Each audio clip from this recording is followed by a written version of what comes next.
Labour caused Twitter outrage after Emily Thornberry made a number of Brexit points during a special programme on the subject during ITV's Peston. The shadow cabinet minister admitted that Prime Minister Boris Johnson might have enough numbers to get his new Brexit deal to a second reading in Parliament. However, she said she did not believe there would be enough numbers to get the deal passed after amendments had been made to it. On Saturday, Mr. Johnson wrote an unsigned letter to the EU asking for a Brexit extension. However, this was followed by a secondary note urging EU leaders to veto the delay. Speaking on the show, Ms. Thornberry said, "They're going to try and bounce us into passing an enormous piece of legislation in what, 5 days? I can't see that happening. I think they say they might have enough numbers to get it through the second reading. Let's see," she added, "but let's say that they're right. I don't know if they are right, but let's say they do have the numbers. They have then got to get it through and there will be a number of amendments.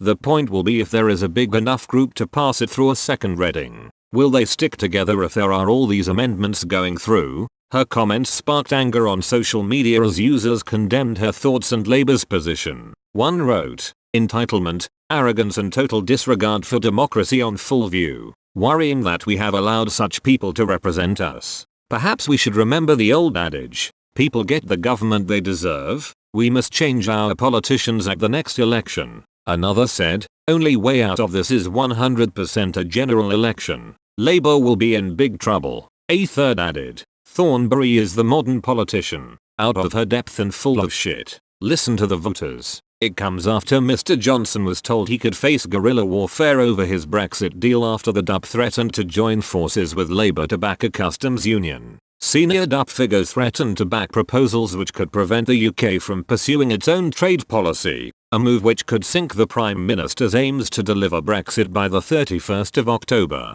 Mr. Johnson could be forced to pull the legislation required to ensure the UK leaves the European Union on time if MPs were to back an amendment for a customs union this week. The Daily Telegraph were told by a senior DUP figure on Sunday night there were multiple scenarios with multiple options for us to resist Johnson's anti-UK deal.